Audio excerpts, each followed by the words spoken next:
What's up, YouTube? I know, for a long time I've been saying I'm going to be better about doing my YouTube channel stuff and actually keeping you guys updated on what's going on in the shop, and I am terrible about it. I know, I'm sorry. But if you've been a long time subscriber and you notice the channel actually has a name now, I'm actually going to try. We're going to try to do better about our YouTube stuff. As you can see, the name is now Build Kingdom. Hopefully that hasn't taken already.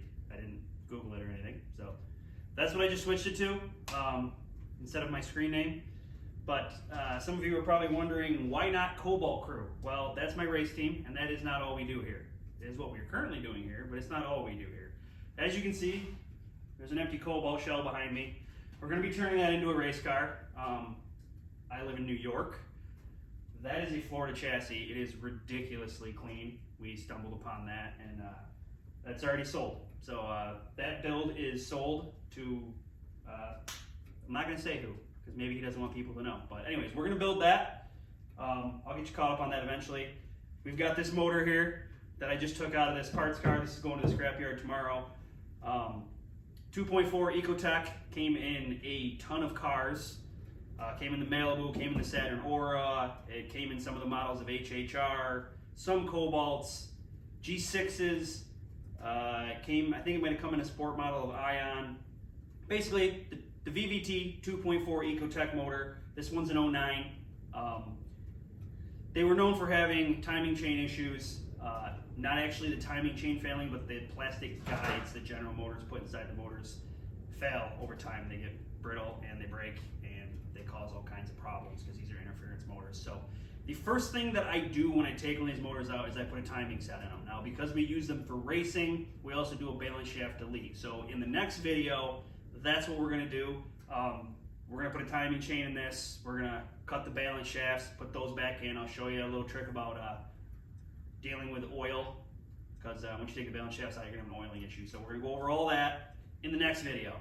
In this video, I am actually going to cut a chunk of the roof out of this car to cover up the sunroof hole in that car. I know a lot of you are thinking, well, why don't you just put a piece of tin over it or a piece of aluminum? And there's two reasons for that. One is this is free. This metal is free. I'm gonna take it to the scrapyard tomorrow, so I already have this metal. I'm gonna use this metal. The second reason is this is already curved. It already has roof curvature to it in both directions, so it will lay flat on top of there and well done, really nice. So that's what we're gonna do on this episode. Pretty simple way to get started. What we're gonna use is this thing, Bad Dog Biter. It is a little nibbler that goes on your drill, and it nibbles away pieces of sheet metal. And you can pretty easily maneuver your way around with it to cut out what you need to cut out. It doesn't make a good straight line, but for what we're doing, it'll do a nice rough cut, get the piece out of the roof, and then I can fit it with a grinder and make it fit nice on the roof of the other car. But let's get this cut out.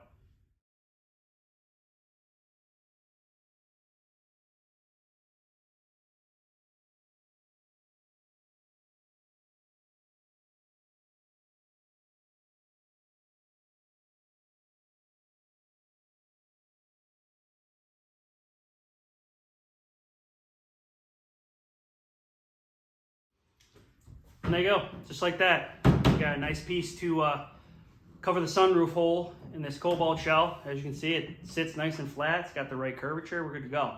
I'm sure some of you are wondering, why didn't you use a grinder or a Sawzall? Well, I didn't use a grinder because I don't want a car on fire in the middle of my shop, and that thing's still got a headliner and a full interior in it, and you're asking a lot. Sawzall, you're probably going to mess up the edge real bad, where that Bad Dog Biter thing leaves a pretty clean cut. I mean, you can see here it's not all frayed and nasty and stuff, so not totally straight, which you might be able to see in the time lapses. It's a little wobbly, kind of getting it going there, but I'm gonna come back with a grinder. I'll round the edges off here and clean up the straightness that doesn't exist, and fit this thing on here, grind the surface, and weld it on, and that's it. Easy peasy. So short video just to get us started on the channel, and next time you see me, we're gonna do a timing chain and balance shaft delete on that 2.4. Keep it creative and happy building.